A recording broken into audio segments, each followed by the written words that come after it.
Asset recycling. Let's have a look. Hello everyone, I'm Florian Heise and welcome to another episode of Heise Says. I've got my stein of coffee and I thought we would have a look at this article about asset recycling, because there's some talk about it again here in Australia. Now this is an older piece from 2017, but I think it's relevant and a good reference point, particularly with what our Treasurer is saying. But before we look at that, let's just jump over here and we'll look at the definition of a public-private partnership from Investopia, and I'd also like to draw attention to the broken window fallacy. Now this is a video I created recently looking at the broken window fallacy and some of the issues with government spending, and particularly infrastructure spending, as a benefit to the economy. Now, if you think these type of videos are useful, please share them on social media, get the word out so your friends and family can get an alternative understanding to what's being pushed on us in the media. So, public-private partnership, we've heard that all before. It's quite common here in Australia, or it was. So what are public-private partnerships? Public-private partnerships involve collaboration between a government agency and a private sector company that can be used to finance, build and operate projects such as public transportation networks, parks and convention centres. Financing a project through a public-private partnership can allow a project to be completed sooner or make it possible in the first place. Now that all sounds good, but you have to be a bit skeptical about this. Essentially, it is the state, in some way, picking a favourite, which is never a good thing. So how public-private partnerships work? A city government, for example, may be heavily indebted and unable to undertake a capital-intensive building project, but a private enterprise might be interested in funding its construction in exchange for receiving the operating profits once the project is completed. Public-private partnerships typically have contract periods for 25 to 30 years or longer. Financing comes partly from the private sector, but requires payments from the public sector and or users over the project's lifetime. The private partner participates in designing, completing, implementing and funding the project, while the public partner focuses on defining and monitoring compliance with the objectives. Risks are distributed between the public and private partners according to the ability of each to assess, control and cope with them. And the key takeaways: public-private partnerships allow large-scale government projects such as roads, bridges or hospitals to be completed with private funding. These partnerships work well when private sector technology and innovation combine with public sector incentives to complete work on time and within budget. Does that sound like a bit of a fairy tale? Perhaps let me know in the comments, guys, of examples of failed PPPs. I'm just thinking of the Air Connect.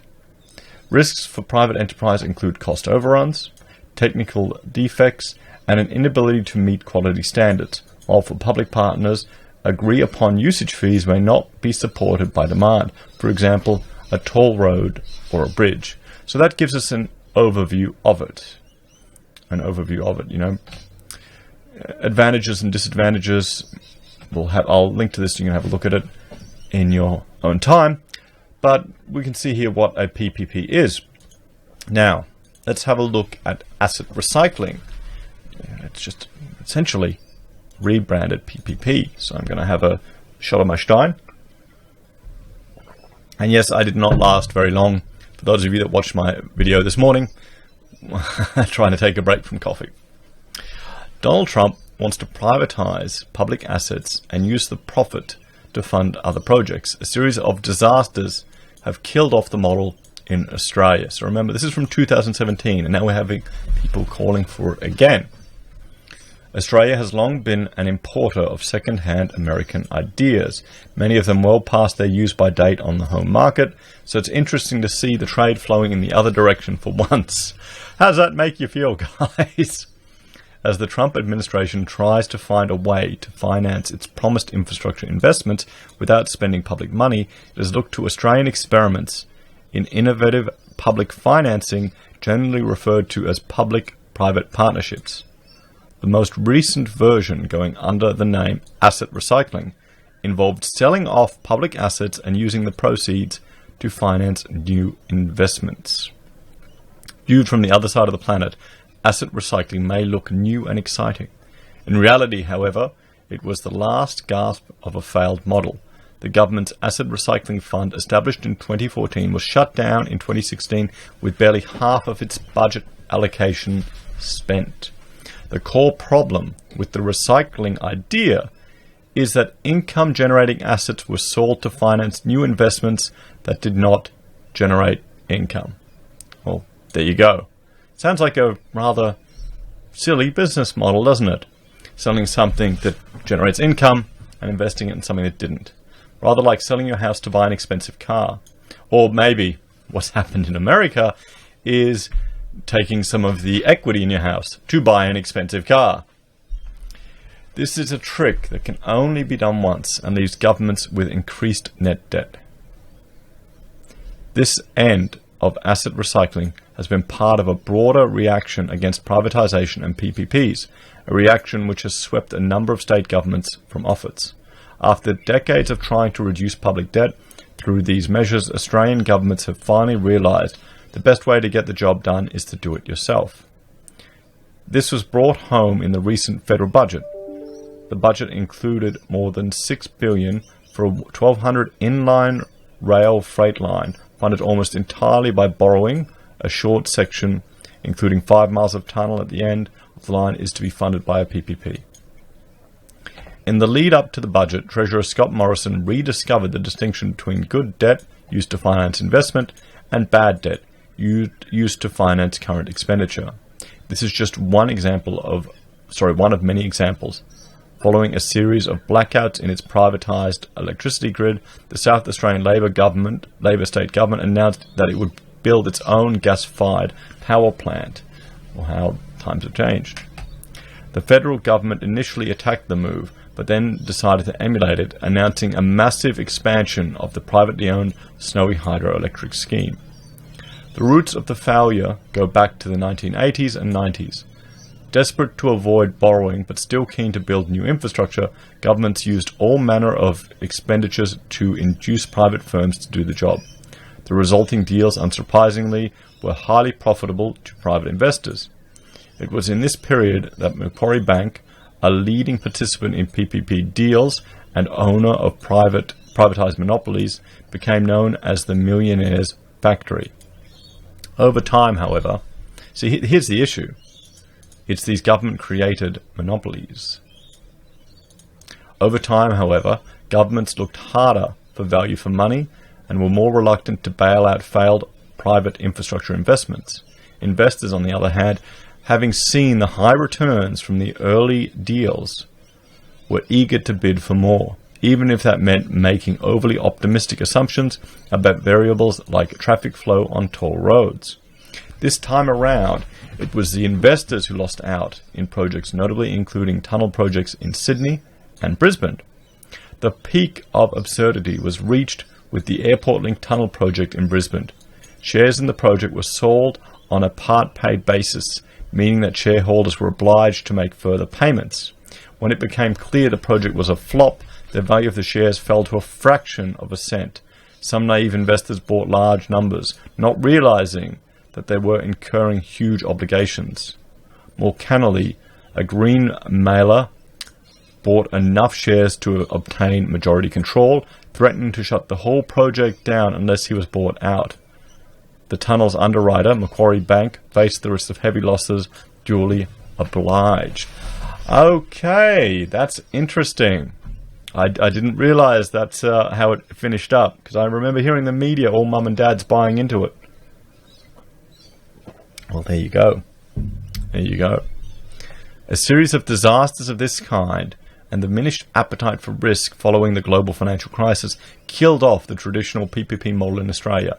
Only a handful of such contracts where private investors take risk commensurated with their returns have been left in recent years.